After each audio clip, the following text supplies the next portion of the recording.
Roller brake tests. We've heard a lot about brakes today, laid and tested and all sorts of things. So David Cooper, please, if you take up. Dave will take us through the next 20 minutes or so. And take it away, buddy. Well, there you go. We'll move on from that one quick. That's my company. Roller brake testing. So we can all hear me all right, I guess? Yeah. So we've heard quite a bit about that today from DVSA and Mr. Dorrington. So very, very important subject, and rightly so. If we can't stop the truck we're driving, then it's going to be catastrophic. Over the last year or so, I've looked into brake testing quite heavily. I am an IMI assessor, so I've quite often, part of my day's work is rolling out the ERTEC assessments. And with a little bit of encouragement from Mr. Turfitt, I have to say, last year, decided to look into how we can improve this. And these are the findings of my research to give you an idea of how to read the brake test. We've talked about we need to do laden brake tests, we need to do roller brake testing. And then yesterday, I'm doing a TC audit, and I said to the young lad, do you look at your brake tests? Oh, yeah, he said. I said, do you understand them? But it says pass at the bottom. And there, just above it, on the front steer axle, is a 27% imbalance. Let me explain, okay? So a little bit of a quick overview. We're going to look at. So that's my next slide is the overview of what we're going to do. I'm going to jump through that. As Phil already mentioned, it's nothing new. It's been in Regulation 18 of construction and use for years. And then, of course, we had the bath tipper tragedy, which never should have happened, but did certainly highlight the dangers of not looking after or assessing the brakes on vehicles. Led to traffic commissioner intervention. And, of course, it's part of the safety inspection. Your sheets go back years. It always says how were the brakes assessed. And of course, used as part of the MOT. It is also your responsibility as operators to make sure that the brakes on your vehicles are assessed. And not only will they stop it, they need to stop it when it's got a load on. And this is where sometimes this has been misinterpreted in terms of a rolling brake test that isn't laden. Rightly so, the Guide to Maintaining Roadworthiness has made some headway with this, and if you haven't read it, although I think you all admitted to it, you had, I urge you to, okay? We've got some other options. We've got roller road brake testing, we've got deaccelerometers, or Tapley meters as you might know them, for rigid vehicles, which is fine, but it will only give you a G-force reading of the overall brake assessment. It won't give you individual hub readings. So while the vehicle will stop, we don't really know. And when we talk about 4-axle trailers and so on, whether 3 of those hubs are working or all of the hubs are working, okay? Brake temperature measurement is another option. Road tests, well, a little bit of a thing of the past, I think. Just not happening. Phil's shaking his head dramatically there. Absolutely right. Your driver does that when he does his walk-round check. He should be putting the brakes on. But whatever you do, record the information. So a couple of options there. Roller brake testing then. Okay, this starts really with preparing everything. The roller road brake test needs to be right in the first place. And I challenge you to look at your maintenance providers to make sure that these are right in the first place. This is something we come across, although ERTEC in itself doesn't cover the requirement to demonstrate a roller brake test, it quite often becomes a topic of conversation.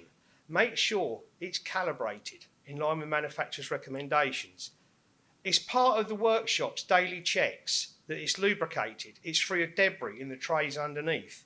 The rollers are well gritted and dry, and the kiosk is working correctly. It's got paper, it's got a printer, and they've got a database of the DTP number, because this is the starting point. So once they've done their checks, the rolling road brake test should be ready to go. Having said that, on occasions I've been to workshops where when we've said we'll do a rolling brake test because we've got a bit of time to do it on the ERTEC, well, I'll tell you now, I'll give you an imbalance because when we fitted it, it's fitted on the slope. So that's worth having then, isn't it? Last week I was an operator. Yeah, we get a lot of imbalance. Do you think it could be this? Go on, what's that? We've got a big puddle outside the workshop. So the near side always has an imbalance. Well, of course it will. The tyres are wet and the rollers are going to be there. So we've now got some tarmac going in the puddle now, so that's good. So, but these are the sort of things we need to be looking for. They make a big difference on your brake test report. The starting point in the header is to have the right DTP number. Okay, this is taken from the plate. Without this, the information to describe that vehicle's braking system won't be correct. Okay, this is taken and evolved from the 80s. It's taken from 1,000 different numbers that describe the braking system used on the vehicle or the trailer, as to whether it's got a secondary braking system, how much gross vehicle weight is plated for, and certain other characteristics of the braking system in general. Made up of many fields and gives us a number that is typed in onto the rolling road brake test before we start. Okay, so we must get that right in the first place. You'll get another one to watch for. Mechanics will say, yeah, we've got 100 of these, they're all the same. Well, if one of them has been modified in any way, the braking system's changed, then it's going to be a different DTP number. It won't show on your plate. Okay, so if you're into the heavy haulage side of it, be aware of that one. So we've talked about laden brake tests. And one of the reasons we have to get to this 65% isn't because it's a number that DVSA or anyone have plucked out of thin air. If we don't reach 65% of design axle weight of the vehicle, you won't open the load sensing valve on the vehicle to give full actuation of the brakes. It's as simple as that. It's only going to give you part pressure. Okay? Your load needs to be secure and it needs to be evenly distributed. Again, another imbalance problem we had was with a piece of plant on a low loader, and the plant had got a full fuel tank of diesel, so had the lorry, all down one side. So we've got a balance of weight on one side. The vehicle is very clean and dry. Otherwise, we're going to slip on the rollers.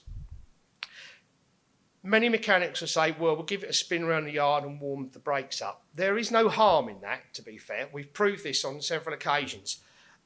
Just to give you some background, working on this, I've been working with one of the leading supermarkets in the country to get this to where it is. And that was something that we found. We've done some trials by just taking the lorry around the RDC at slow speed, bringing it back in, and the brake readings were different. So a little bit of warmth in the brakes doesn't go amiss. Then we have who operates the brake pedal. If someone gets in a cab and pushes the brake pedal to the floor very quickly, you will get a wrong brake reading. The imbalance will be completely out. It's a nice gentle foot to the floor, and when the gauges say foot to the floor, then we go down gently and we let the brake pedal off. If we just put a foot to the floor, we're going to show an imbalance if you do it slightly different on one side to the other. Then, of course, positioning the vehicle onto the rollers in the first place. Although hard not to do, it can happen. So that's before we even start the test. These things need to be done. They've also proved that we get a different result. Tyres, I'll just go back to that as well. If one tyre pressure is lower than the other side, it will make a difference. As with the tread pattern as well, can make a difference.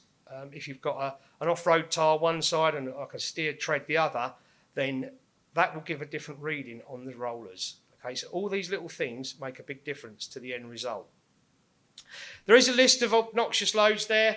I won't go into that too much because we're short for time, but do read the guide to maintaining roadworthiness, or better still, if you can, the HGV inspection manual give you more depth into brake testing. Well worth a read before you decide that you're happy with your brake testing. So to get the weight, fully laden is always best, of course, and evenly distributed. The more weight you've got, the better. So if you rise above the 65%, then that's fine. To get the 65%, I've done a very quick example on the slide. It's the load divided by the design axle weight times by 100. That will give you your weight. Okay, then you can look at that against your actual axle weight, okay, and what you need to put on the vehicle. But that's just 65%. If you can get more on it, then all well and good. Okay. Brake efficiencies, as per the HGV manual, need to be met. So you will see these figures for motor vehicle, 50%, trailers 45, and so on. You'll see this when you get your roller brake test report. That is your test, your pass value. Okay, that's the minimum. You need to be above that. Okay, so your test value is the next bit over, which we'll look at some examples in a minute. That's the bit you need to be looking at. And if you're doing a voluntary test or a test in your own workshop, before you take it into an MOT, if there's a very thin margin between what's your pass value and your test value, you need to get it back over the pit and have a look at the brake components again, okay? Because chances are the calibration reading at test is going to be different to that of your own workshop, and there you go, your national average for your MOT, first time pass rate, hits the floor, okay? As we already said, semi-trailers are very hard to get a maximum weight on. So with semi-trailers, it's assumed that if all wheels lock, okay, and we have a total kilogram force of all wheels, then if we can get that to 3,000 kilogram force in total, it will be passed on lock. So some of you see this and probably read your reports and think, don't understand this, it's passed, but it's below the percentage. This is what's happening. If we can't load the vehicle, a certain amount of wheels lock on a semi-trailer, then it will be deemed as a pass. But for 6 wheels to lock, we must meet 3,000 kilogram force. 5 would be 3.6, and then just 4 would be 4,200. Okay, 3 or less would go back to normal requirements, and the park brake would be 1,500. Okay, and any wheel in which the parking brake operates does not lock, you'd have to go to the full 4,200. A little bit about secondary braking systems. There are 2 types. We operate a separate system and a split system. Okay. Normally, if you're taking the vehicle for a test, you'll be asked to apply the foot brake a second time, or you will use the handbrake on the vehicle to operate the split system. This is like a best way to describe this is like a backup system for your braking, and you're required to reach 25% of the weight of the vehicle. Okay. If that cannot be achieved through the secondary system, then the operator, or certainly the tester at MOT, will put a pass alternative and do a manual calculation where another braking system meets that 25%. Okay, and that is what we call a pass alternative. Have any of you seen them on your reports? Yeah, so that is what we're at there. So it's a manual calculation to ensure that, for example, the service system has met that. Then we have front wheel allowance, FWA. So what is front wheel allowance and how does it work? So the best way to describe this, if you get on a push bike, ride down a hill and put your front brake on, what happens? Chances are you go over the front, yeah. You're doing the same. It's a little bit of laws of physics here. It's that weight transfer when the front brakes come on, okay? And in the DTP number, that is calculated to allow for a certain amount of front wheel allowance. So that is what you see on your calculations. It takes into account the force moved forward during the test that otherwise would happen out on the road. Okay, and then the figures there are calculated for each front wheel that locks. The forward allowance in kilogram force is 0.5 of the service brake, okay, and 0.25 of the secondary brake, which mirrors your test value required on the service. Other considerations you need to check with your maintenance provider: if you run double rear drive vehicles, are they following the HGV manual in terms of the process before putting the vehicle on the rollers? Okay, I won't try and read that out to you now, make head and tail of that, but it is one to pick up with your maintenance provider. The other one, a common fault on semi-trailers, is conditioning the EPS processor on all trailers. If this isn't done, then it doesn't open up the load sensing valve correctly. And all it is to put the vehicle on the rollers, turn the ignition off, key out and back in again. Okay. NORS BREMS systems have slightly different systems. Again, make sure your technicians are referring to the HGV inspection manual. And as we go forward with hybrid electrical vehicles, there are different guidelines for those as well, because of course they've got regenerative brakes. Okay, so they don't always fit. You will struggle also with your tag and pusher axles to get enough weight on them. Reason being, they're not designed for a massive amount of weight. They're normally a 3 or 4 ton axle. Okay, but by lowering the axle fully, okay, and dropping the air out can aid this. All right, so one to watch there, and this is where the weight importance is very, very important, because otherwise we don't get that reading. Secondly, or lastly, vehicle brake components. Make sure they are dry and free of grease. Anything that will give on the rollers. Okay, so very, very important that the braking system is checked before we do a rolling brake test. Quite often when we go to workshops, I will chuck it over the rollers first because that will highlight anything. Well, actually, there's a whole host of components underneath that need inspecting before we even get it on the rollers. And rightly so, if there is anything that's not working, then of course it can be checked out before we get that far. Other parts of the brake components that need to be considered before the test, the brake pedal itself, even if the rubber's worn, becomes a major defect at MOT. The warning for your air system must be seen, okay? We do have deaf drivers, so as long as we can see the warning. The pressure build-up time on a rigid vehicle shouldn't take any more than 3 minutes, and on an Arctic combination, no more than 6 minutes. Once we reach minimal brake pressure, we should better get 2 brake applications before the warnings come back on again. Then check the brake components for such things as spring-back brakes in your brake chambers, S-cams worn, the brake disc wear, okay, and then of course slack adjusters as well. While many are automatic, they do seize, okay. There is DVSA guidance on that as well. So all these things add up to either a good or bad brake test, and if we don't check them, then we don't know what the results are going to be. As operators, I urge you to have a service level agreement with your maintenance providers. How often will you do a roller brake test? You heard Phil say this morning, the Guide to Maintaining Roadworthiness says 4 times a year, but I'm sure Mr. Dorrington will say every safety inspection, and why wouldn't you? So, the vehicle is inspected. First use inspections are a very dominant part of the maintenance regime. That includes a roller brake test as well.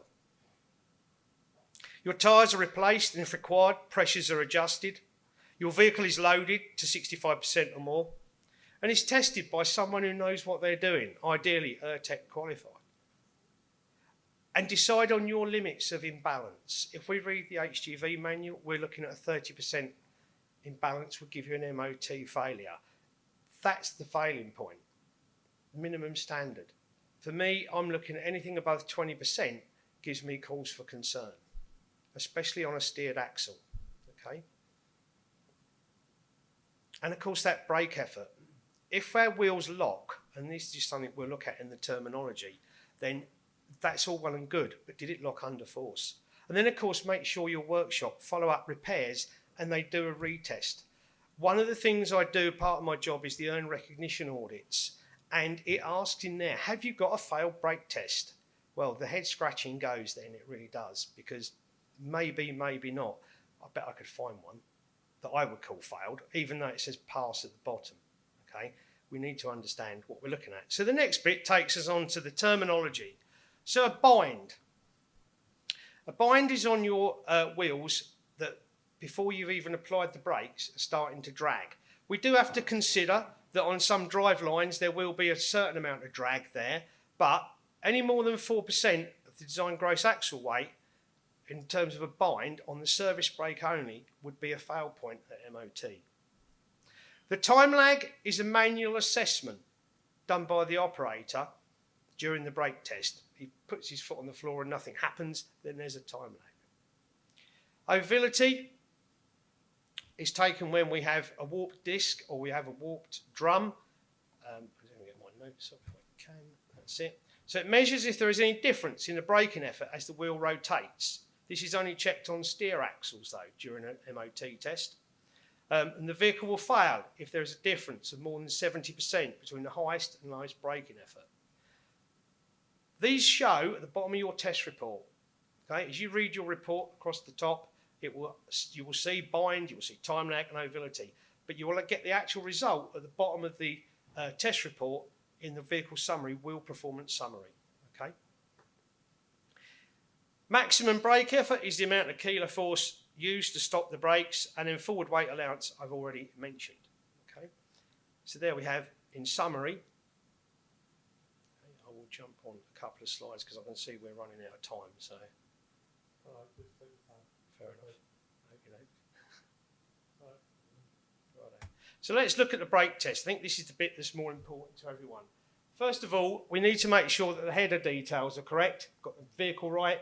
We've got the DTP number shown correctly, which is up on the top left there. So first point, if you're the person who's in charge of your maintenance and you're checking these reports, that's the starting point.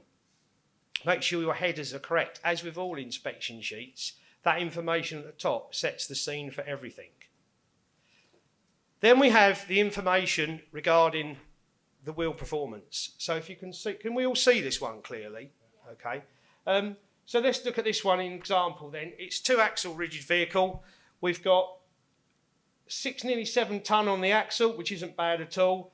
We've then got the service near side and offside performance. As you can see there, the bind, the time lag and the ovality is all passed.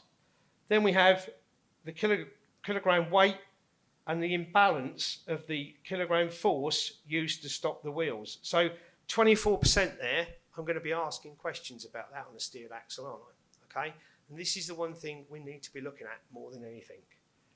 On the parking brake, done pretty well in all fairness. We've just got a 5% imbalance and we're getting on between 1,500 and 2,000 kilogram force to stop. Then we go wrong completely now. Look, 41% imbalance. Although this is a drive axle, is that right? No, it's not. Something's wrong. Now, does it have to be a brake component? Not necessarily. We have found that some of the tests that we've done, this has been down to the operator putting his foot to the floor, okay, tyres with the wrong pressure in, and so on. So there's a number of factors I've already explained that need to be looked at to make sure that that's possibly what's causing the imbalance. Okay, so it's not a given that you've got a failed brake chamber or brake actuator. It could be operator error as well. So go back and look at what the root cause could be. And there are a number of options there. Same applies to that. It's the second axle. Let's move on to a second part. And then we have the summary. Okay, so overall we've got the pass value, 50% for service brake. He's hit 55 with forward weight allowance, which in all fairness is a good result. We've got best part of 17 tonne on an 18 tonne vehicle. Our secondary has just about got in there with forward weight allowance. And then we've got parking brake, which you will find sometimes when you read these reports, your parking brake efficiency will either be based on the gross train weight at 12%, as for a tractor unit, or your gross vehicle weight for a rigid, but that will be 16%. That is why there are two different figures there, okay? One is gross vehicle weight, one is gross train weight, whichever is the heaviest, but you get 16 or 12%. So before we move, well, I finish, let's take a look at a couple of reports that we've got here. If you can see that one, can you tell me what's wrong with it? Insufficient load on axle 2. Absolutely. All that's going to do is represent your car with a set of air brakes, really, isn't it? Because you average 4x4 is 2.5, 3 tonne. That's what I've got on that axle, 3 tonne 100. So that's your 4x4 with air brakes. Hold on tight, don't hit the brakes too hard. That's what that's representing, in all fairness, nothing more. Okay. Then we go on to axle 2. We've got no imbalances on that one. We're all pretty good there. And then we've got, of course, each wheel has locked. But if we look at that on the front axle, the lock is over 2,000 kilogram force, which is very, very acceptable. Anything less than 5% of the axle weight, okay, would fail. All right, so 2,000 is well and truly in where we need to be. We come down the bottom, but if we look, we've passed. 50% is our pass value, but the test value is only 40%. So why is that passed, you ask? It's the forward weight allowance of the rigid vehicle that's allowed that to do that, and that's taken from the calculation in the DTP number. So that would be acceptable, but I would be looking at the kilogram force that's represented in the stopping force on the right-hand side before I pass that off and put that on file. Okay, so important one to look at there.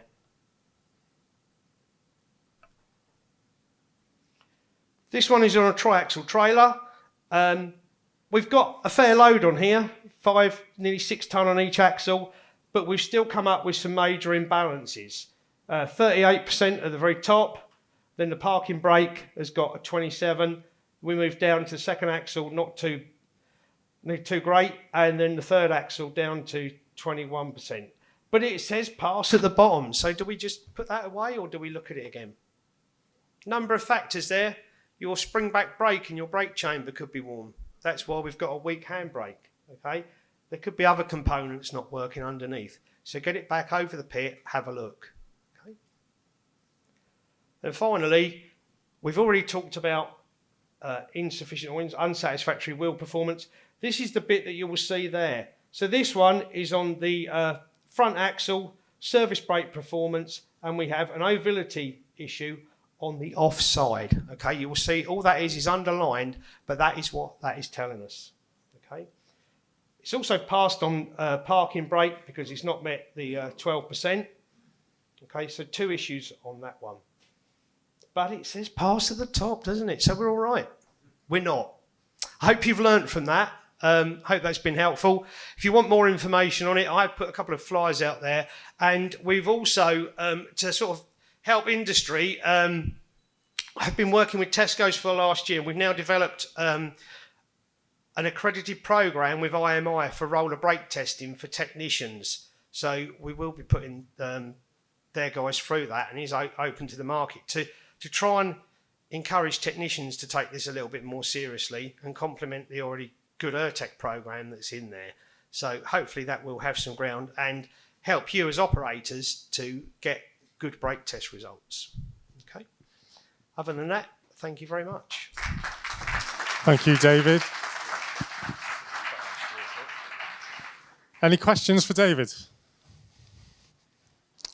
I think the one thing from what you've said there, David, and what Miles has said, and what Caroline has said, is doesn't matter what you get, you've got to understand it. You've got to understand it, and you've got to test it yourself to understand it. Yeah. There are a number of... The one thing that was surprising when we started investigating what can go wrong, if you like, to get a report, it was the minor things such as tyres, pressure's not being right, the load in the wrong place, wet rollers, wet tyre, different tyres, that sort of thing. And then I had a very experienced engineer. We put trailer over rollers one afternoon and it come back with a 41% because the apprentice had done the foot brake operation. They swapped seats and it went down to something like about 7% because he knew how to put the foot on the floor properly. So it makes a big difference. So thank you, David. I think what really highlights for me as well, do drivers really understand this as well? And should they? Because they're driving the vehicles when they're out on the road. So again, is this something for a CPC course that wouldn't be maybe the most exciting, may not be the most exciting, but it's something drivers should know. Drivers need to know, yeah, I guess. More importantly, I think it's also technicians that, because they're unregulated, need to understand this as well. And that's where we're focusing at the moment, to get that drum through, even if it's just awareness of what can go wrong. So that's super. Thank you, David. Thank you.